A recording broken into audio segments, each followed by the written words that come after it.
கல்வியில தமிழ்நாட்டை நம்பர் 1 மாநிலமாக்கும்னு சொன்னாங்க. விஷமாகும் மதிய உணவு, இடிந்து விழும் மேற்கூரை, தண்ணீர் இல்லா கழிப்பறை, இதுவே தமிழக பள்ளிகளின் அவல நிலை.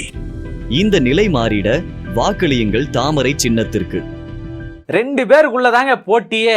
ஒன்று டிவிக்கே, ஒன்று டிஎம்கே அப்படின்னு நினைப்பீங்க. ஆனால் அப்படி கிடையாது. ஒன்று எடப்பாடி, இன்னொன்று செங்கோட்டை. இவங்க 2 பேருக்குள்ள தான் பெரும் போட்டியை வந்து வச்சுக்கிட்டு இருக்காங்க. ஏன்னா இந்த டிவிக்கே டிஎம்கேலாம் 2ஆம் பட்சமாக போயிடுச்சு. இவங்க சண்டை தான் பெரும் பரபரப்பில் இருக்குது. இவர் என்னன்னா, எடப்பாடி என்ன சொல்கிறாருன்னா, அவர்லாம் வந்து எந்த அளவுக்கு மோசமான ஆள்னு எனக்கு தெரியும், தெருவில் நடக்க முடியாதுன்னு. இவர் மலைப்பாம்பு ஊர்தான் திடீர்னு நினச்சிட்டீங்க. நைட்டு வரைக்கும் நான் தான் முதலமைச்சர், மலைப்பாம்பு பிரச்சனை ஒன்று வந்துருச்சு, அதனால தான் அவர் முதல்வர் ஆகிட்டாருன்னு இவர் போட்டு கலாய்க்க ஆரம்பிச்சிட்டாரு. சரி, என்ன ஏது பேசினாங்க பார்த்துருவோமா?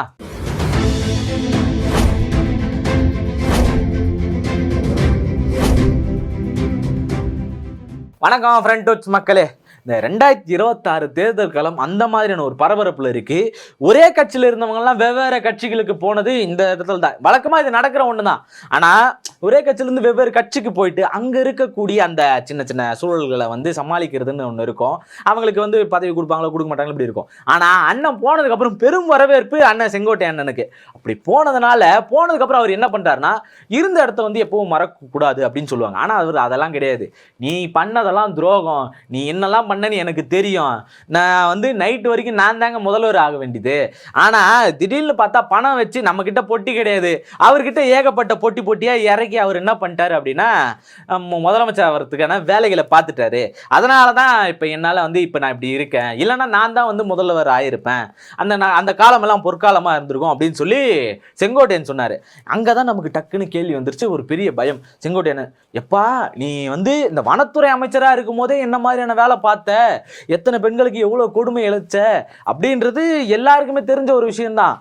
இந்த வாச்சாத்தின்ற சம்பவம் மூலமா நீங்கள் என்னெல்லாம் பண்ணீங்கன்னு எல்லாருக்கும் தெரிஞ்சோம். நீங்கள் சப்போஸ் முதல்வர் ஆகியிருந்தீங்க அப்படின்னா எந்த மாதிரியான பாதிப்பு இந்த நாட்டுக்கு வந்திருக்கும், எப்படிப்பட்ட கொடுமைகளை இந்த நாடு சந்திச்சிருக்கும்.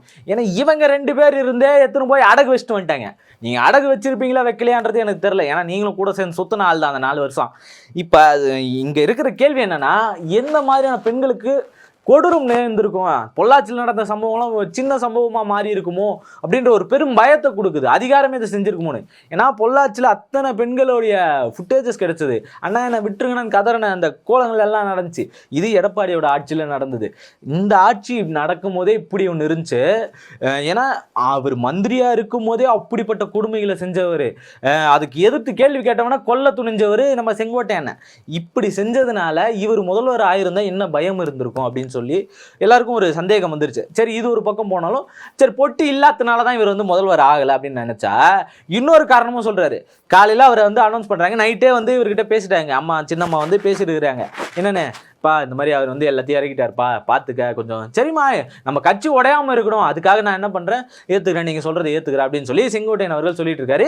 அதனால் கட்சிகளுடைய கோட்பாடுகள் ஏற்றுக்கிட்டு செங்கோட்டையன் என்ன பண்ணுறாரு அப்படின்னு பார்த்தீங்கன்னா, அமைதியாக ஏற்றுக்கிறாரு. காலையில் வந்து உடனே அனௌன்ஸ் பண்ணுறாங்க. எப்படின்னா, இவர் தான் வந்து அடுத்து எடப்பாடி அப்படின்னு தான் அனௌன்ஸ் பண்ணுறாங்க. பார்த்தா திடீர்னு என் காலில் எங்கேருந்து மனப்பாம்பு வந்துருச்சு அப்படின்ற மாதிரி பயந்துட்டாரு போல அண்ணன். பயந்ததோடைய விளைவாக என்ன இருக்குது அப்படின்னா, அவர் தான் அடுத்த முதல்வராக இருக்காரு. செங்கோட்டையனை பயமுறுத்தி இன்னொரு பக்கம் மலைப்பாம்பு போல டேபிள் கீழே போய் சில்லறெல்லாம் தேடி தான் வந்து அண்ணன் எடப்பாடி அவர்கள் முதல்வர் ஆனார் அப்படின்ற மாதிரி சொல்லிட்டு இருக்காரு. இதை இவர் மட்டும் கலாய்க்கிறாருன்னு கேட்டால் கிடையாது. இன்னொரு பக்கம் உதயநிதி போகிற இடத்தெல்லாம் எடுத்து காட்டி ஃபோட்டோ காட்டி இப்போ அவர் எதுவும் காட்டுறது கிடையாது. ஏங்க அவர் என்னை திட்டுறாருங்க, தேவையில்லாமல் என்னை விட்டுருங்க, என் கணக்கில் சேர்த்துருவாருங்க அவரு சொல்லி அவர் புலம்ப ஆரம்பிச்சிட்டாரு. அவர் புலம்பிட்டு இருக்க இதே சூழல் என்ன பண்ணுறாங்க, பேனர் கட்டி அனுப்ப ஆரம்பிச்சிட்டாங்க. மக்களே வந்து பேனர் போட்டு இந்த போட்டோவை ஓபன் பண்ணி காட்டுங்க, நீங்க எத்தனை வர பண்ணீங்க நாங்கன்னு சொல்லிட்டு அவங்களே எடுத்துட்டு வர ஆரம்பிச்சிட்டாங்க. இன்னொரு பக்கம் ட்ரோன்ல இருந்து இறக்க ஆரம்பிச்சிட்டாங்க. துண்டுல வந்து அந்த கயிறுலாம் கட்டி பேனர் கட்டி பிரிச்சு காட்டணும், நீங்க தான் காட்டி ஆகணும்னு சொல்லி தொடர்ந்து பண்ணிட்டு இருக்காங்க.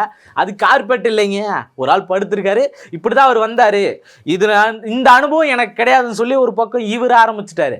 சரி, இது தான் ஒரு பக்கம் எதிர்கட்சி பண்றாரு, ஓகே. அவரு இங்கிருந்து போனவர் ஒரு வெளிப்பாடா பண்றாரு, ஓகே. இன்னொருத்தர் இவரை வந்து முதல்வர் ஆக்குனாங்க இல்ல, அந்த கீழே உழுந்து கிடக்கும்போது மேலே ஒரு அம்மா நின்றுட்டு இருக்குல்ல, அந்த அம்மா என்ன சொன்னாங்கன்னா, அந்த தம்பி சொல்றதுல என்ன தப்பு இருக்கு, அவர் கரெக்டாக தான் என்ன சொல்றாரு, நீங்க என்ன பண்ணீங்க, இப்படிதான் என் காலில் விழுந்தீங்க, விழுந்ததுக்கு என்ன பண்ணீங்க, எனக்கே துரோகம் பண்ணீங்க, இப்போ இருக்காரு அவர் தான் கட்சி தலைவர்னு இருக்காரு அவர் தானே, அவங்க ஒரு பக்கம் போட்டு பொலன்னு பொழக்க ஆரம்பிச்சிட்டாங்க. ஆக எடப்பாடிக்கு டிஎம்கேக்கு தான் வழக்கமாக எப்பவும் இந்த மாதிரியான எதிர்ப்பு இருக்கும். ஏன்னா அது இப்போ ஆளுங்கட்சியாக இருக்குது, எல்லாருடைய எதிர்ப்பும் எல்லாருடைய கண் பார்வையும் அங்கே தான் இருக்கும். அவங்க ஆளுங்கட்சியாக இருக்காங்க, எப்படியாச்சும் பண்ணி அவங்க ஜெயிச்சிருவாங்க, அதிகாரியில் கையில் வல்லையில் வச்சுப்பாங்க. அவங்க அது மட்டும் இல்லாமல் சில திட்டங்கள்லாம் செஞ்சுருக்காங்க, பெண்களை கவரக்கூடிய திட்டங்கள்லாம் செஞ்சுருக்காங்க. அதனால் அவங்க எல்லாருமே வந்து ஈஸியாக வளர்ச்சிட முடியும் ஆளுங்கட்சியாக இருக்கிறதுனால. அதனால் நம்ம அவங்கள முதல்ல டார்கெட்டாக வச்சுருப்போம் அப்படின்னு இருக்கும். ஆனால் இவங்க டார்கெட் மொத்தம் அண்ணன் இபிஎஸ் பக்கம் போயிருச்சு. இதுதான் பெரிய கொடுமையாகி போச்சு. எல்லாரும் சேர்ந்து அடின்னு அடிக்க ஆரம்பிச்சிட்டாங்க. அவர் பாவம் என்ன பண்ணுறதுன்னு தெரியாமல் விரக்தியில் அவர் பேசின பேச்சு என்ன அப்படின்னு பார்த்தீங்கன்னா, நான் முதல்வராக இருக்கும் போதே தெரியும் நீலாம் அவ்வளோ பிராடுகார பையன் நீ அப்படின்னு அவர் பேச ஆரம்பிச்சிட்டாரு. விரக்தியா சோகமா என்னன்னு சொல்ல தெரில, ஆனால் அவர் இந்த மாதிரி தான் ஆரம்பிச்சிட்டாரு.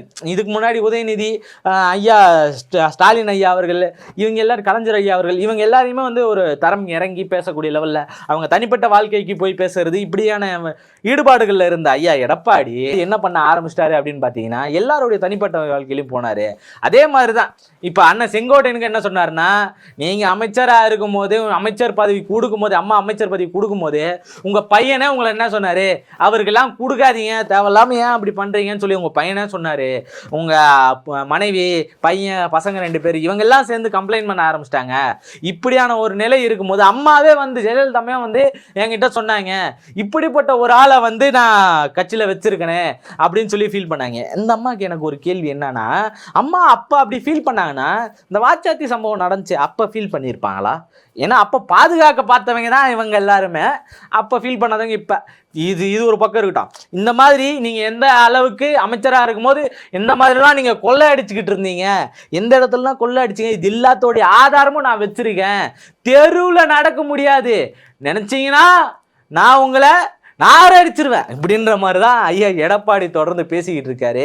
அவருடைய ஆட்சியில் என்னெல்லாம் நடந்துச்சு, அவர் முதல்வராக இருக்கும் போதே இதெல்லாம் தெரியுது. அப்போ இவர் இந்த மாதிரியான ஊழல்கள் பண்ணியிருக்காரு, சில அசம்பாவிதங்கள் சம்பவங்கள்லாம் பண்ணியிருக்காரு. அப்படின்றப்ப அதை எதிர்த்து கேட்க வேண்டிய இடத்துல இருந்த ஐயா எடப்பாடி அவர்கள் கேட்கல. ஆதாரங்கள் மட்டும் பின்னாடி நமக்கு யூஸ் ஆகும் பார்த்துங்க அப்படின்னு சொல்லி ஆதாரங்களை மட்டும் கலெக்ட் பண்ணி வச்சிருந்திருக்காரு. அப்படின்னா இவருடைய ஆட்சி எப்படி நடந்திருக்கும்? தூத்துக்குடியில் துப்பாக்கியில் சுடும் போதே வந்து நானே நியூஸ் பார்த்து தெரிஞ்சுக்கிட்டேங்கன்னு சொன்னக்கூடிய ஆள் தானே.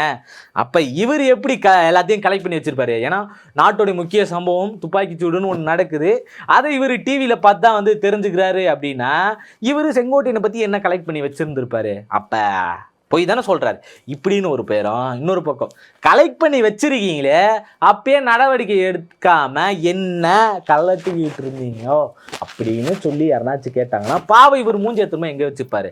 அப்போ இவருடைய முழு நோக்கம் என்னவா இருந்திருக்குன்னா, தான் பதவியை காப்பாற்றிக்கணும், அதுக்கு என்னெல்லாம் வேலையோ, நான் பதவியில் இருக்கணும், அதுக்கு என்னெல்லாம் வேலையோ அதெல்லாம் பண்ணணும்னு சொல்லி பண்ணியிருக்காரு.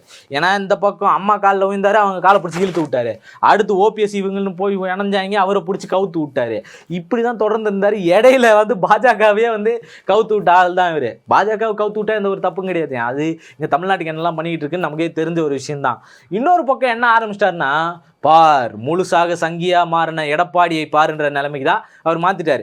ஏன்னா சேகர் பாபு அண்ணனை பற்றி பேசும்போது என்ன சொல்கிறாருன்னா, முழுக்க கோயில்களுக்கு வரக்கூடிய அர்ச்சனைகள் எல்லாத்தையும் எடுத்து என்ன பண்ணுறீங்க, கல்விக்கு செலவிடுறாங்க, ஸ்கூல் கட்டுறாங்க, கோயிலுக்கு வர நிதியை கோயிலுக்கு செலவு பண்ணுறதே கிடையாது, கும்பாபிஷேகம் நடத்துறதே கிடையாது. அவர் எவ்வளோ கும்பாபிஷேகம் நடத்தினார் உங்கள் ஆட்சியில் இருந்ததை விட இங்கே கும்பாபிஷேகங்கள் அதிகமாக நடந்திருக்குன்றது தெரிஞ்ச ஒரு விஷயம்தான். ஆனால் ஒரு பக்கம் என்ன ஒரு நிலை இருக்குது அப்படின்னு பார்த்தீங்கன்னா, கல்விக்காக பயன்படுத்தக்கூடிய அந்த நிதிகளை வந்து பயன்படுத்தாதீங்கன்னு சொல்கிற லெவலுக்கு தான். கோயிலுக்கு தான் அது கோயிலுக்கு பயன்படுத்துங்க, கல்விக்கு பயன்படுத்தாதீங்க. யா நீ அப்படின்னு எல்லாரும் வந்து மீன் போட ஆரம்பிச்சிட்டாங்க. மச்சான் யாரா அவனுங்க அப்படின்ற மாதிரி எல்லாரும் மீன் போடுற நிலைமைக்கு வந்து ஐயா எடப்பாடி அவர்கள் தள்ளப்பட்டார். இப்படியான சூழலில் மாட்டிக்கிட்டு முழிச்சுக்கிட்டு இருக்க இந்த சூழலில் நம்ம யாருக்கு வாக்களிக்கணும் அப்படின்றதுல ரொம்ப உஷாராக இருக்கணும். எலெக்ஷன் இன்னும் 2-3 நாளில் வரப்போகுது. அதுக்குள்ளே நீங்கள் பார்த்து செலக்ட் பண்ணி வச்சு மறக்காமல் ஜனநாயக கடமையை செஞ்சுருங்க அப்படின்னு சொல்லியும் கேட்டுக்கிறேன். நன்றி.